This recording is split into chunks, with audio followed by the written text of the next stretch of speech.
કે અભિગમ એ ગુરુ ચાવી છે.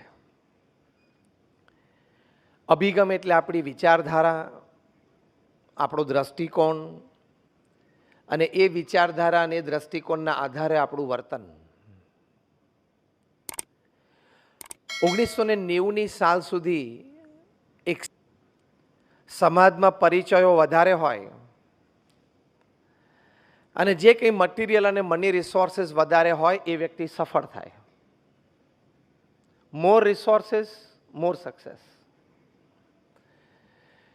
પણ એક જુદા પ્રકારનો ટ્રેન્ડ પણ જોવા મળ્યો સમાજમાં કે ઘણી વખત રિસોર્સિસ હોય, મની રિસોર્સિસ હોય, મટીરિયલ રિસોર્સિસ હોય, મેનપાવર હોય, ઇન્ટેલેક્ટ હોય, બેકગ્રાઉન્ડ્સ હોય, સપોર્ટ સિસ્ટમ્સ હોય, પ્લેટફોર્મ્સ હોય, છતાં વ્યક્તિ ધારી સફળતા નથી મેળવી શકતી, ઓછી સફળતા મળે.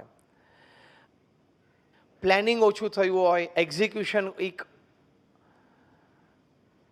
જે કક્ષાએ થવું જોઈતું હતું એ ન થાય, મટીરિયલ, મેન, મની રિસોર્સિસ પણ કદાચ ઓછા હોય, છતાં એ વ્યક્તિ ધાર્યા બારની સફળતા પ્રાપ્ત કરે. એટલે ખૂબ દ્વિધા વિચારકોના મનમાં ચાલી કે આપણે તો એમ જ વિચારતા હતા કે better the resources, better the success. એટલે ખૂબ ચિંતન ચાલ્યું, દાયકાઓ સુધી ચાલ્યું, અને એક સુંદર નિષ્કર્ષ પર આ ટોપ મેનેજમેન્ટ ગુરુઝ છે કે ટોપ સોશિયલ રિલેશનશિપ ગુરુઝ છે કે ટોપ હેલ્થ ગુરુઝ છે, એ લોકો આવ્યા. એમાંના એક એવા ખૂબ સારા વિચારક, વિવેચક, લેખક, સાયકોલોજિસ્ટ અને મેનેજમેન્ટ ગુરુ એવા જેફ કેલર, એમણે સુંદર પુસ્તક લખ્યું એટીટ્યુડ ઇઝ એવરીથિંગ, કે જે કંઈ છે એ આપણો અભિગમ જ છે. તમારી પાસે કામ કરવાના અને સફળતાના રિસોર્સિસ ઓછા વધતા હોય એ ચોક્કસ એક મોટું પરિબળ છે સફળતા કે નિષ્ફળતા માટે. સફળ તો આપણે બધાને થવું છે, હા કે ના? Just rays your hand. અને દરેક ક્ષેત્રમાં થવું છે. પછી એ વ્યક્તિગત જીવન હોય, પારિવારિક જીવન હોય, વ્યવસાયિક જીવન હોય, સામાજિક જીવન હોય, જાહેર જીવન હોય, દરેક ક્ષેત્રમાં આપણને સંતોષકારક સફળતા મળે. દરેક ક્ષેત્રમાં જે તે ક્ષેત્રની સર્વોચ્ચ વ્યક્તિ સુધી તો આપણે ન પહોંચી શકીએ, પણ એક સંતોષકારક સફળતા, આ એક શબ્દ છે. A satisfied success, a success to a satisfaction level. એની તો દરેક વ્યક્તિને ઈચ્છા છે, અપેક્ષા છે, ઝંખના છે, અને હોવી જ જોઈએ. એ પ્રાપ્ત કરવી એ મનુષ્યની ફરજ છે. ખાલી ફરજ છે એવું નથી. It's not just a human duty, it's a human endeavour, and one step ahead I would say it is a human dignity. પોતાના કાર્યક્ષેત્રમાં સફળતા મેળવવી એ મનુષ્યનું ગૌરવ છે. 70-80 વર્ષનું આ જીવન છે, શ્રેષ્ઠ રીતે જીવવું એ આપણા હાથની વાત હોય છે. એમાં બહુ જ મોટું પરિબળ છે તમારો અભિગમ, વ્યક્તિઓ પ્રત્યેનો તમારો અભિગમ, જીવનમાં બનતા પ્રસંગો, સાહજિક, the સર્કમસ્ટેન્સીસ that prevail in your life, પરિસ્થિતિ તમારા જીવનમાં જે ઘડાય છે એના પ્રત્યેનો તમારો અભિગમ શું છે?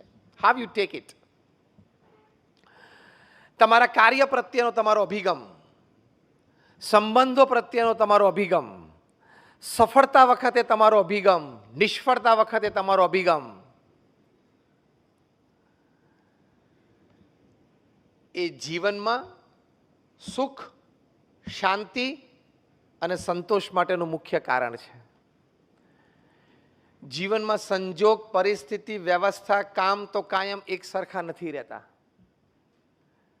They say change is the only constant upon this earth. પૃથ્વી પર એક જ વસ્તુ, સ્થિતિ કાયમી છે. એ શું? પરિવર્તન. પરિવર્તન જ કાયમી છે, બાકી બધું પરિવર્તનશીલ છે. Change is the only constant.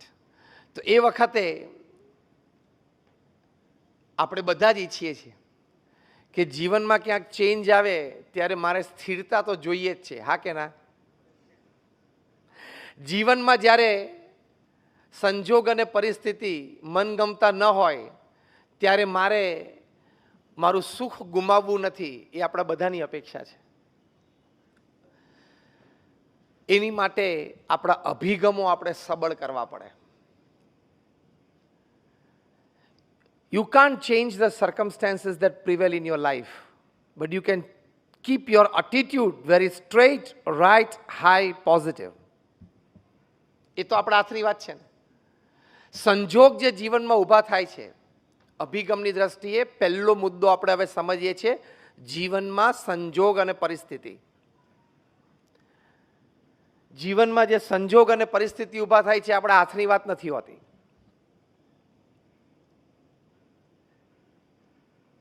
પણ એના પ્રત્યેનો જે રિસ્પોન્સ છે, રિએક્શન છે, એ આપણા હાથની વાત હોય છે. બહુ જ સારા મેનેજમેન્ટ ગુરુ ઓગ મેન્ડીનું એમને પુસ્તક લખ્યું છે